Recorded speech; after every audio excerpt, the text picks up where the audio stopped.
Mesdames, Messieurs, peuple congolais, être citoyen, c'est être informé. Et pourquoi? Parce que l'ignorance est la pire des souffrances. Le savoir et la connaissance vous libèrent. Pour info, il y a un proverbe africain qui dit qu'il n'y a pas de mauvais roi, mais de mauvais courtisans. Dans le cas de la dictature de Denis Sassou Nguesso, il n'y a que des mauvais courtisans.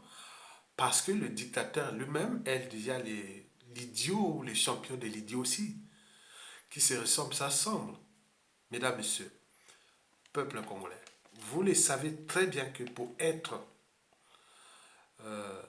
un courtisan du dictateur Denis Sassou Nguesso, il faut perdre la raison, 2 sa liberté, 3 sa dignité, 4 sa conscience et 5 se cristalliser que sur les biens matériels volés au peuple congolais. Mesdames, Messieurs, peuple congolais, quand on perd ou quand quelqu'un perd la raison, sa liberté, sa dignité et sa conscience, on dit qu'il a perdu son âme. Chez nous, on dit Kimutu, Bomotu. C'est ça. Quand on te dit tu es quelqu'un, ça veut dire que tu as encore la raison, la liberté, la dignité et la conscience. Mais quand tu n'as plus ça, donc tu n'es plus quelqu'un. Hein. Donc tu es indigne. Hein. On peut dire ça. Donc on perd quelque part sa part d'humanité. On est bien d'accord? Voilà. Donc, alors, pourquoi les partisans de Denis Sassou Nguesso, qui ont déjà perdu leur part d'humanité, sont-ils inquiets? Alors, que cachent les inquiétudes des courtisans de Denis Sassou Nguesso? Voici les révélations d'un proche, d'un haut courtisan du dictateur Denis Sassou Nguesso. Il a donné 2 révélations. Il faut bien analyser ces révélations. Donc c'est comme envoyé comme révélation. C'est un haut dignitaire du régime, hein, un haut courtisan du régime, qui m'a donné les noms que je connais. Ce sont des gens qui parlent à l'oreille du dictateur. Ce sont des gens qui connaissent toutes les informations au niveau de la situation du pays. Et aussi du clan et aussi de la dictature. On est bien d'accord? Très bien.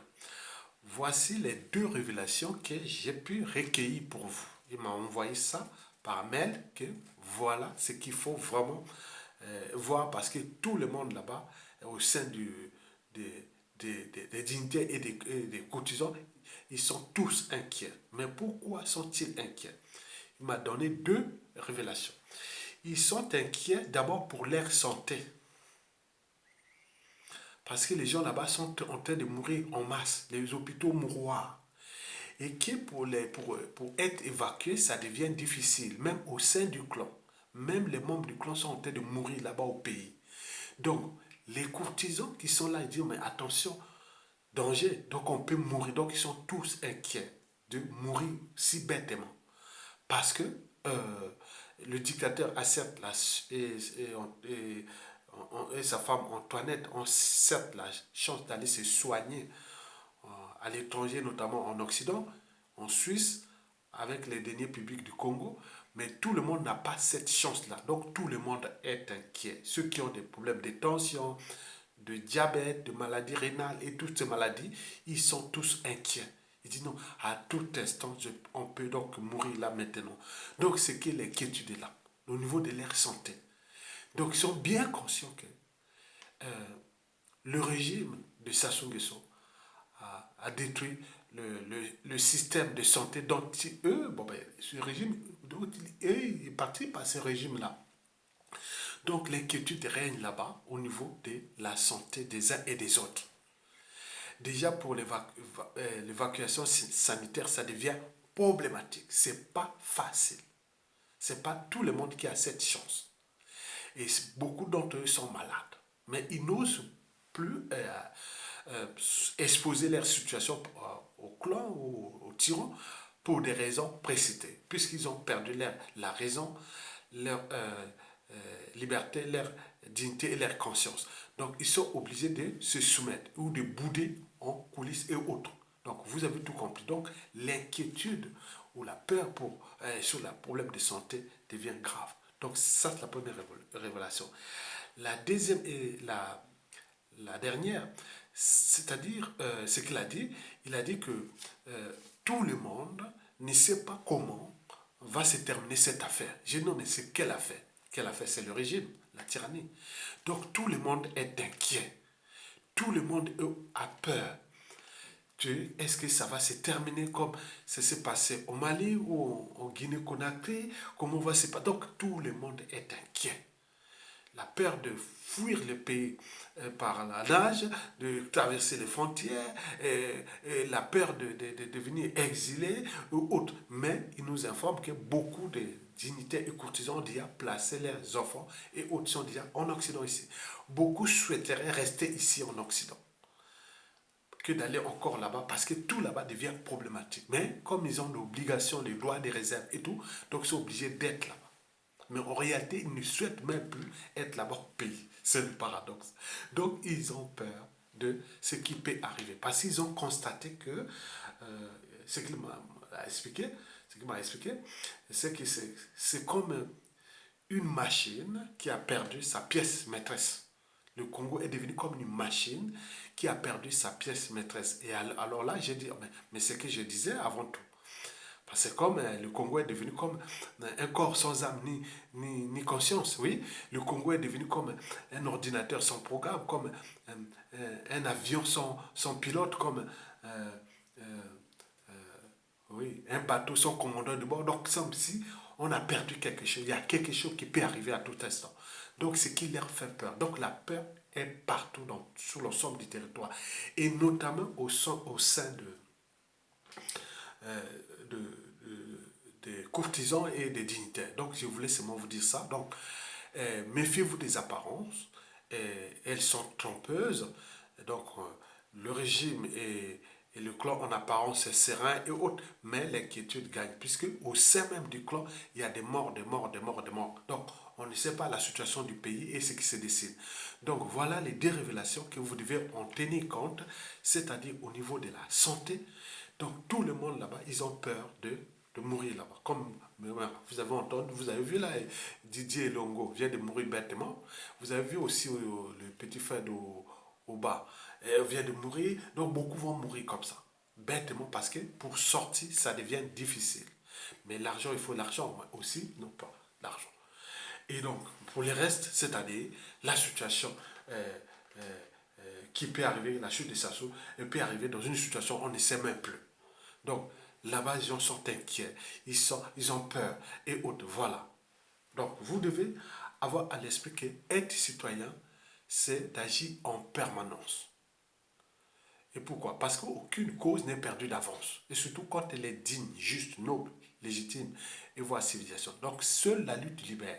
Parce que sans lutte, il n'y a pas de liberté ni la dignité de l'individu, et encore moins d'un peuple. Sans lutte, il n'y a pas de justice rendue à l'individu et encore moins à un peuple. Sans lutte, il n'y a pas de respect du but, même de la condition humaine, sociale et existentielle d'un peuple. Sans lutte, il n'y a pas de paix et de progrès. Même les courtisans, tout le monde a peur. Donc c'est à nous d'agir. Il faut trouver le déclencheur, les détonateurs pour que le monsieur dégage. Parce que tout le monde dit qu'on ne sait pas qu'est-ce qu'on attend encore. Donc les gens ne savent même plus puisqu'il n'y a plus d'État. Il n'y a plus, tout était maintenant aux arrêts. Donc cherchons les mécanismes pour les chasser et récupérer notre pays. Mesdames, Messieurs, peuple congolais, je vous remercie et à bientôt. Et partagez cette vidéo au plus grand nombre de citoyens. Et à défaut, vous pouvez toujours liker, j'aime pour la partager contre les ennemis de la raison, de la liberté et surtout de l'intérêt général.